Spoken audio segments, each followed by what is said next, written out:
Ayumba aye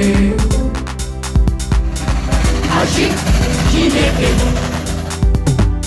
Ayumba aye Aji Chineke Haba Iya aye Ungaya Iya aye Ungaya Ayumba aye Aji Chineke Ayumba aye Aji Chineke Haba Iya aye Ungaya Iya aye Ungaya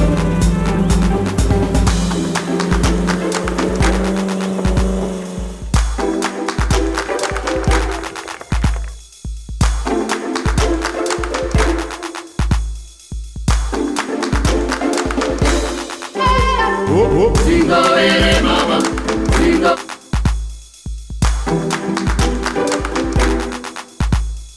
Singo ere mama, singo.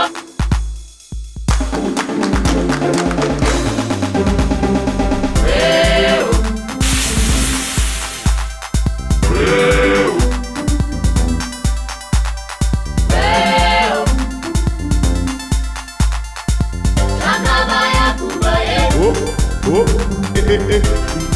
Iya aye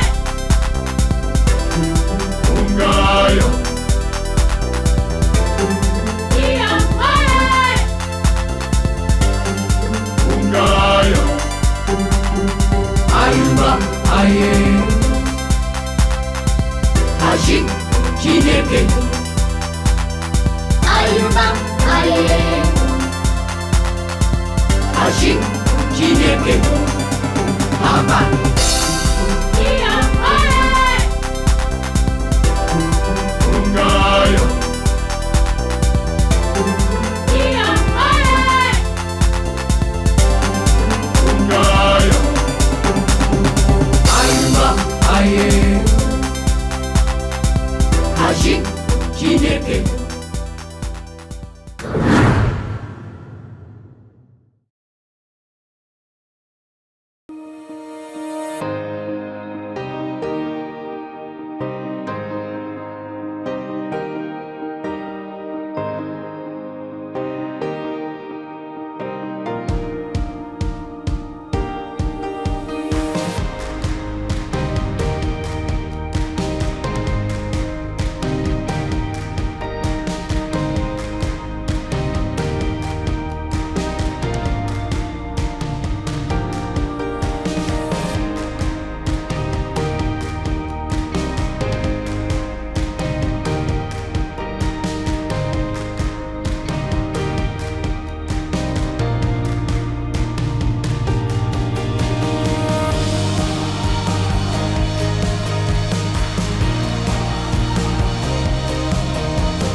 Welcome to McNutt Farm. Set in the magnificent Assegai Valley just outside Durban. On arrival, you'll be amazed at the lusciousness, tranquility and beauty of this place. Nestled alongside the Mhlotazana River and under a giant pink cedar tree, you'll find the most beautiful, quaint chapel, lovingly created and adorned by the owners, Hannah and Paul. This chapel of love is the smallest in the Southern Hemisphere, and together with the beautiful surroundings, offer many unforgettable and unique photo opportunities for bridal couples on their special day. The rockeries, river and dams, luscious gardens, ducks and koi ponds set an amazing backdrop for memorable garden ceremonies. The food here is magnificent, but it is the combination of the warm ambience and the attention to detail by the owners that make McNutt Farm unique. The picturesque and tranquil surroundings will leave you with fond memories of this special piece of paradise.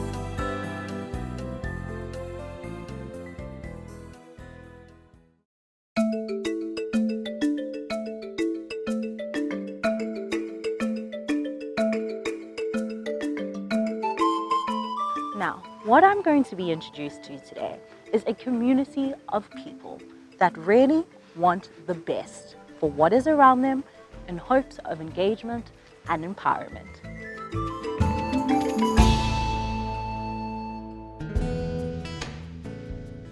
The Nchanga Railway Station is home to the Mgeni steam train.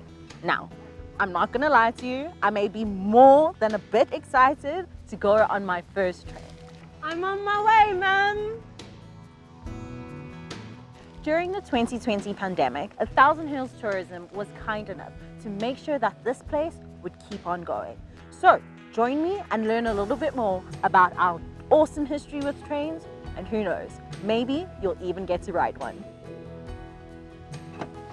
So I've just arrived at Nchanga Railway and I'm just blown away by seeing all these trains in front of me, and I'm going to meet with Adrian and he's going to chat me through a little bit of the history about this place. Come on, let's go take a look. It's come through Victoria. Wow, okay, this is not what I was expecting. In those days, they used to come up the valley On that, on that bridge no, called the Nchanga Viaduct. I would never in a million years cross this. You would have had to if you wanted to go on the train. The train used to arrive from Durban at the bridge, and if the wind was too strong coming up the valley, you would be asked if you'd like to get off and walk across the bridge. Walk. And the train, right across the top of the bridge, and the train would then follow you and it would pick you up at the other side of the bridge.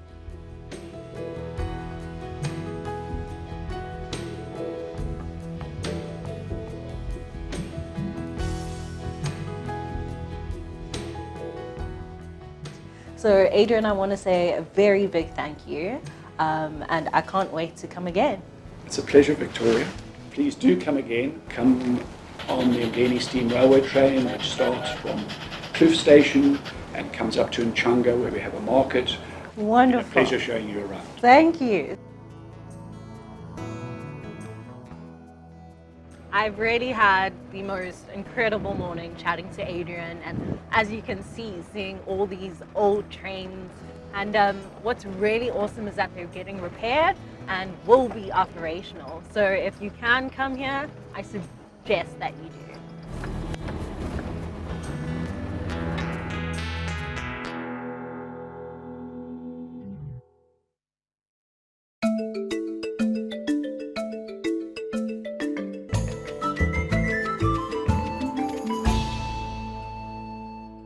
Now, what I'm going to be introduced to today is a community of people that really want the best for what is around them in hopes of engagement and empowerment.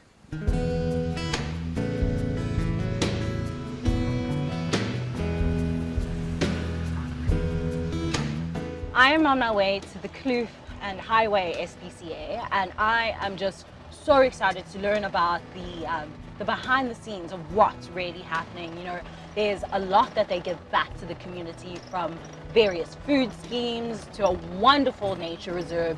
So come on with me, let's go for it. Barbara, thank you so much for taking some time out today. I think I'm just gonna dive right into it. I have never seen donkeys before, and I believe there's quite a story. They were moms and babes that were being transported through Moy River when they were stopped by the police and confiscated. And we were then called in to come and help with the rescue of them. And what would have happened is that they would have been walked up Sani Pass during the nights when it's dark and taken up to the top where they would have been slaughtered for part of the donkey skin trade. It's the most tragic death for them and obviously extremely cruel. So we're very happy to know that they are here with us. I think that story in itself just really engages with the message of what this place is about. Absolutely. And I think that's what I love so much about organizations like this, is that even the people that work with you, work for you, are still really feeling that sense of hope. Absolutely. I have to say that without our community, we wouldn't have an SPCA. We've got our beautiful SPCA here with our charity shops, our tea garden, and people can come and they can support whilst they're shopping and finding bargains, which is absolutely wonderful. I'm about to walk into the clinic, and you really get to see what it is that the people about this community and who work here really do, and the change that they bring to these animals' lives.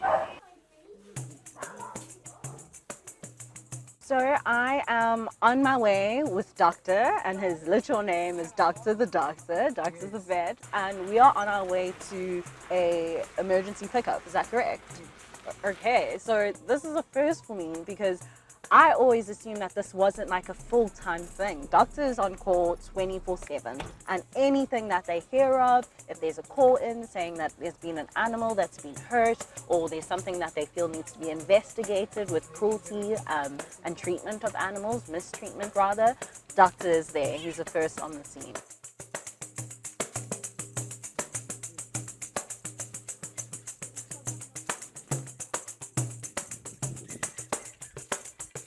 I visited one of my favorite spots in Durban, the Kloof and Highway SPCA. So I got to know a little bit more behind the scenes, and really I got to know what it means to be part of a community that enriches the community. I can't wait to go back and find out a little bit more about what it is that I can be doing to give that much more, not only to the animals, but to those involved.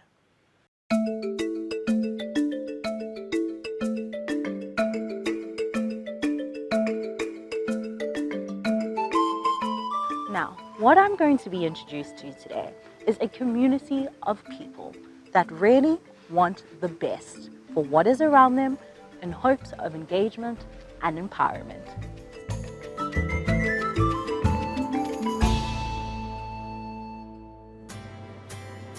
I'm super excited to be visiting the Hillcrest Aid Center.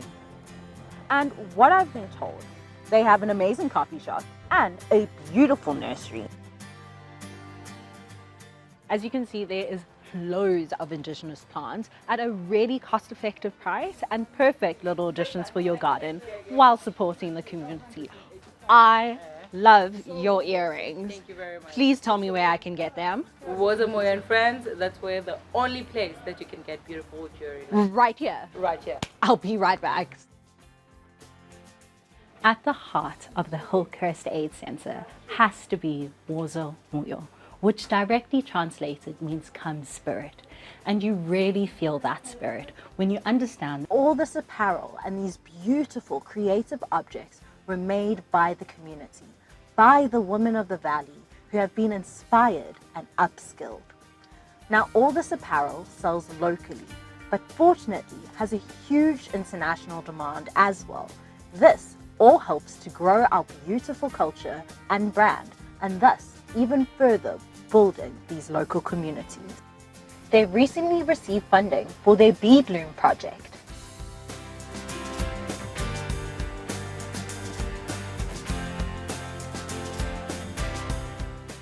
Now I hear that their best coffee can be found right there. Let's go have a look, shall we? It's such an amazing opportunity for me. So what is so awesome about this project is that it really helps the unemployed youth find their feet, find what they enjoy. And there are tons of projects like this that this awesome centre helps the youth with. Now, what I'm really excited to learn a little bit more about is the self-sufficient feeding scheme. I've been told it's between Gogos and their grandchildren, and I'm quite interested to see how this dynamic works. More importantly, if the Gogos are having a good time or if the kids are having a better one. So I am absolutely blown away by the garden here, and really I think it's a huge tribute to all the Gogos that are here. And all of this is grown by the Gogos themselves. By the Gogos themselves, yes. Absolutely. Because we are working with the Gogos. Our program is as focusing on the grannies because they are ones that are taking care of the grandchildren. After school, they will come here and fetch water over there, and then they will help the grannies to water the garden. And there must be such a nice connection that the grannies and the grandchildren have as well, just to build something that they've done together and have it be so beneficial for the community. It's really incredible work here.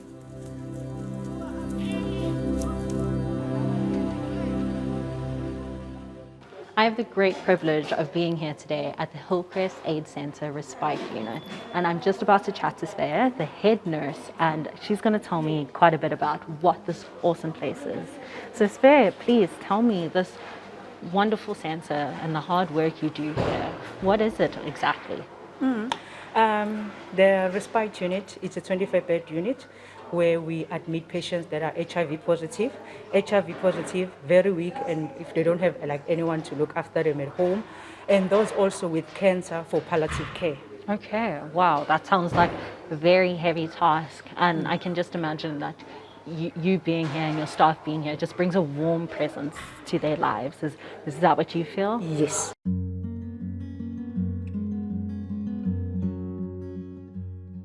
As you can see right next to me, this is the wall of remembrance, the dedication to all those who had passed while here in care.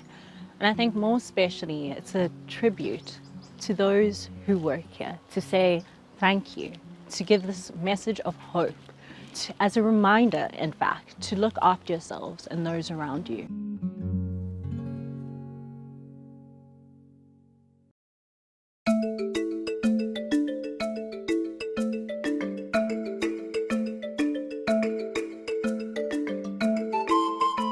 Now, what I'm going to be introduced to today is a community of people that really want the best for what is around them in hopes of engagement and empowerment.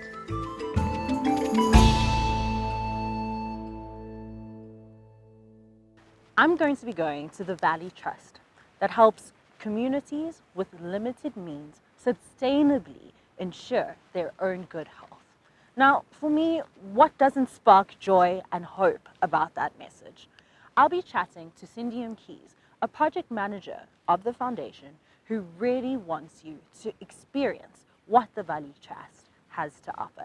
From accommodation to actually getting involved with the community, I think I'll be staying there for more than a night or two.